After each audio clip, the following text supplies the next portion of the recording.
और dear students, welcome back to my channel physics SPC.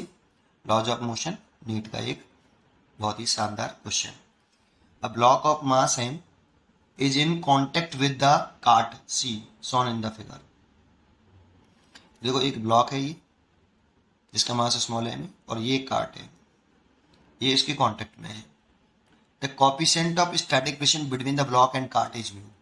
इन दोनों के बीच में इस जगह पर कोफिशिएंट ऑफ फ्रिक्शन म्यू है। ठीक है।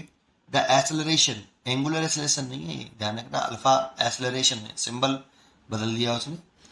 Acceleration alpha of the cart that the prevent the block from falling satisfies. चार चॉइस दे रखी है। चलिए देखते हैं कैसे करें इस क्वेश्चन को सोल्यूशन। वो सबसे पहले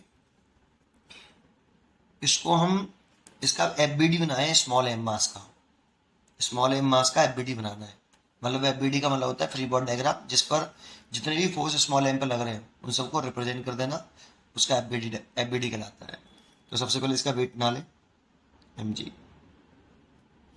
और जब ये इस वेट की वजह से नीचे की तरफ फिसलेगा तो इस जगह पे कॉन्टेक्ट सरफेस के टेंजेंशियली और फिसलेगा नीचे, तो इस पर फ्रिक्शन फोर्स ऊपर है, ये फ्रिक्शन फोर्स है।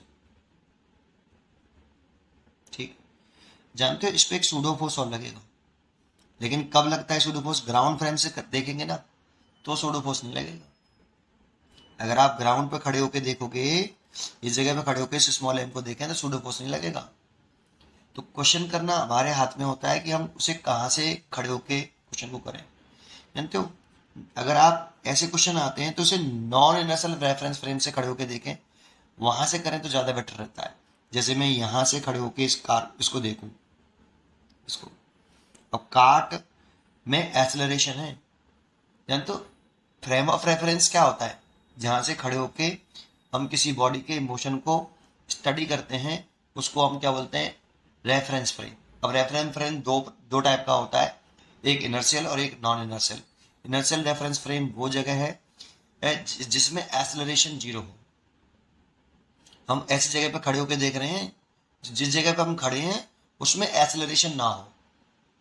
तो अर्थ में हम, वैसे तो अर्थ में एक्सेलरेशन होता है, लेकिन अर्थ को इनर्शियल रेफरेंस फ्रेम माना गया है। ठीक है नहीं? और अगर हम ऐसे रेफरेंस फ्रेम से खड़े होकर देख रहे हैं जिसमें एक्सेलरेशन है तो उसे बोलते हैं non inertial reference frame. Pseudo force तब लगता है जब हम कैसे नॉन इनर्शियल रेफरेंस फ्रेम से खड़े होकर देखते हैं जिसमें एक्सेलरेशन हो। वहां से खड़े होकर अगर हम किसी बॉडी को, मोशन को स्टडी करें तो हमें पहले उस बॉडी पर क्या लगाना पड़ेगा? एक सूडो फोर्स लगाना पड़ेगा। तो सूडो फोर्स लगाने के लिए विद रेस्पेक्ट टू कार्ट कर रहे हैं, विद रेस्पेक्ट टू कार्ट, क्योंकि कार्ट में यहां पर एक्सेलरेशन है, एक्सेलरेशन जीरो नहीं है, इसीलिए कार्ट जो है इस जगह पर ये नॉन इनर्शियल रेफरेंस फ्रेम है, नॉन इनर्शियल रेफरेंस फ्रेम है ये। और जब भी अगर हम नॉन इनर्शियल रेफरेंस फ्रेम से किसी बॉडी को स्टडी करें, मोशन को स्टडी करें, तो उस पर सूडो फोर्स लगाना पड़ेगा। सूडो फोर्स कितना होता है साहब? सूडो फोर्स जो होता है वो होता है मास ऑफ बॉडी जिस पर आप सूडो फोर्स लगा रहे हो, उस बॉडी का मास। लेकिन एक्सेलरेशन उस बॉडी का नहीं लिखते। सूडो फोर्स में मास ऑफ बॉडी जिस पर फोर्स लगा रहे हो आप सूडो फोर्स, उसका मास लिख दीजिए। लेकिन एक्सेलरेशन उस बॉडी का नहीं लिखते जिस पर आप फोर्स लगा रहे हो। फिर किसका लिखते हैं? जिस नॉन इनर्शियल रेफरेंस फ्रेम में खड़े होके अब बॉडी के मोशन को स्टडी कर रहे हो उसका एक्सेलरेशन लिखते हैं, acceleration of non inertial reference frame. ये तो फॉर्मूला हो गया सूडो फोर्स का। तो मास तो हो गया बॉडी का स्मॉल एम, और एक्सेलरेशन हो गया, मैं कार्ट में खड़े होकर दिख रहा हूं तो कार्ट का एक्सेलरेशन लिखूंगा। यहाँ पे कार्ट आपका क्या हो गई? नॉन इनर्शियल रेफरेंस फ्रेम हो गया, तो एक्सेलरेशन कार्ट का, ये सूडो फोर्स हो गया एफ बराबर एम अल्फा। इस सूडो फोर्स की जो डायरेक्शन होती है, this is a pseudo force. इस सूडो फोर्स की जो डायरेक्शन होती है, direction of pseudo force, direction of,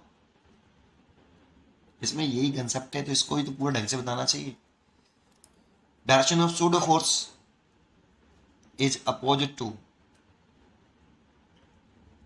direction of acceleration of non inertial reference frame, जिसको आप काट बोल रहे हैं। देखो काट में एक्सेलरेशन इधर की तरफ है, तो सूडो फोर्स जस्ट इसके अपोजिट लगेगा और कितना लगेगा एम अल्फा। जब इस पे जैसे ये सूडो फोर्स लगाएगा तो इस सरफेस को ये वाला ब्लॉक दबा रहा है अंदर की तरफ, तो ब्लॉक सरफेस पर जो नॉर्मल एक्शन लग रहा है इस सरफेस पर, काट पर जो नॉर्मल एक्शन लग रहा है वो तो इधर लग रहा है, और ये सरफेस इस ब्लॉक पर नॉर्मल एक्शन इधर लगाएगा। ये ब्लॉक पे लग रहा है, किसने लगाया है? काट ने, और इतना ही फोर्स काट के सरफेस पे भी लगेगा। अगर ये काट है ऐसे, इसमें नॉर्मल एक्शन ऐसा लगेगा, ये एक्शन एक्शन पेयर हो गए, ठीक है। अगर ऐसा है तो देखो इस पर अब 4 फोर्स लग रहे हैं, एक एन, एक एम अल्फा, और एक फ्रिक्शन फोर्स, और एक एम जी, क्योंकि काट को हमें गिरने नहीं देना है। काट को कितने एक्सेलरेशन से चलाएं जिससे ये ब्लॉक गिरे नहीं, सॉरी ब्लॉक को गिरने नहीं देना है, ठीक है ना, गिरे ना वो।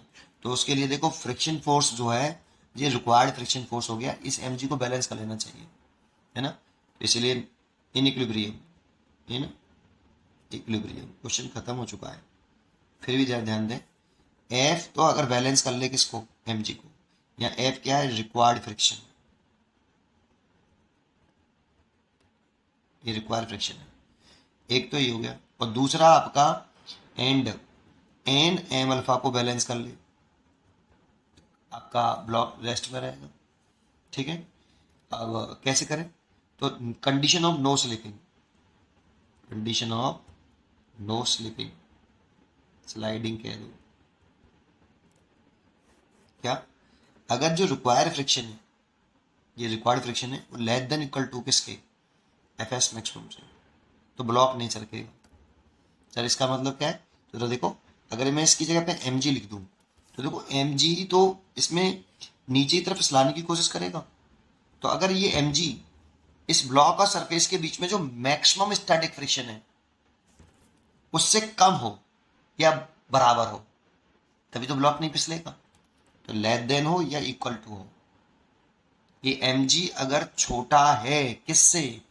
इस ब्लॉक और सरफेस के बीच में जो मैक्सिमम स्टैटिक फ्रिक्शन है उसके से छोटा है या फिर बराबर है, तो ब्लॉक सरकेगा नहीं। लेकिन अगर M G F S maximum से बड़ा हो जाएगा तो ब्लॉक स्लाइड कर जाएगा। तो हम तो slide condition of no sliding कह रहे हैं, इसलिए एफ एस मैक्सिमम की value mu into normal action. F S maximum की वैल्यू कितनी होती है? Mu into normal action. बहुत से बच्चे इस एफ को ही म्यू इंटू एन लिख देते हैं, भाई वो तो फ्रिक्शन, तो वो फ्रिक्शन फोर्स है। एफ एस मैक्सिमम की वैल्यू ही म्यू इंटू एन होती है, वो रिक्वायर फ्रिक्शन है, ठीक है। चलिए तो अब इसको आगे सॉल्व करें, तो M G less than equal to mu, और एन कितना? एम अल्फा, एम से एम कट गया। अगर यहाँ से सॉल्व करें इसको, अल्फा निकालें, तो देखो alpha greater than equal to, alpha की साइड में तो ग्रेटर देन इक्वल टू है जी अपॉन म्यू, ये इसकी चॉइस हो गई। इसीलिए इसकी जो चॉइस है वो सी करेक्ट चॉइस है।